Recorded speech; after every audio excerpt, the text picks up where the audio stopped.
басқа кісі да. Ал негізі мен таң алып тұрмын 28 жас. Сіздің алғашқы махаббатыңыз? Ой, мен алғашқы ұмытқаным десең мен алғашқы махаббатым Дәулет деген бала болған. Мен білемін әлі. Қазір Дәулет қайда? Дәулет деген білмеймін екен тегі. Құдайға шүкір қазір жоқ. Сен ойнайтын мен андай болған ғой.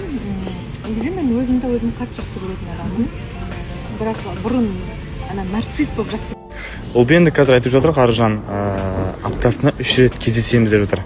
Отношенияда бұндай әрекет істеген дұрыс па, дұрыс па? Менің ойымша дұрыс, себебі бәрбір де адамдардың күнде кездесе беру, бұл адамды жалықтырып жіберуі мүмкін. Көретінмін өзімді. Үйде айна көп па? Үйде ма? Қазір жоқ.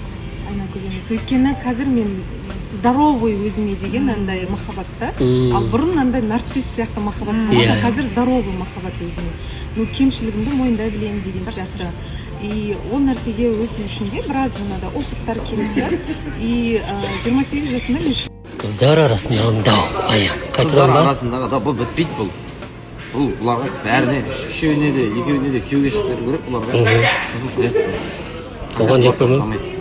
Бұлар айтады, біреу десе, біреу мә деп жүре береді. Біреуінде бір болды қойдым деген дүние жоқ.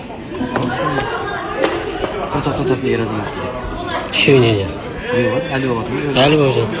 Ал сезім қайта қалды? Арасында үзілістерді жасап тұрған дұрыс. Сезім қайта қалатсың ба? Иә, мысалы бір-біріне қатты сезімдер ашылып жатса, Енді күнде. сезім ашылады, ол 3 күнде сол сезімдермен бөлісіп аласың. Қалған күндері әркімнің өз жұмысы бар, әркімнің өз өмірі бар. Белдер ғана қалған жоқ қой. Ол ерлі-зайыпты емес деген сияқты жұптағы адамдар. Достар, сәлем барлықтарыңызға. Қалдарыңыз қалай? Әйтеуір тізелеріме уколымды салдырттым. Таңертеңнен бастап негізі поликлиникадан жауап күтіп жатыр едім. Себебі дүйсенбі күні барған кезде жұма күні келіңіз, травматолог болады, салып береді деген еді. Бағана барсам, оказывается, ол кісі сала алмайды. Болды, қойыңыздар. Негізінде қойған дұрыс. Жалпы қойып тұру керек қой бұл өмірде. Сондықтан, егер де мені сағынған болсаңыздар, мына жерде аккаунт тұр, кіріп, подписка жасап, жазып қойыңыздар. Жоқ, достар, подписация етпейміз, бәріміз подпискамыз береміз. Бекзаттың қызы мына бүйтіп кіріп кете береді, мына жерге түсінбеймін керек ше. Баша жатыр. Бекзаттың қызы. Осы кеттім. Мынандай укол. Сөйтіп кішкене көңілім түсіп, бір жылап, бір күліп. Себебі жай туда-сюда просто 5 минуттық жерде, я там, господи, 5 минут туда, 5 минут обратно, 5. И так уже не первый раз, да? Немножко как-то обидно, когда просто так ездишь, а толку нету.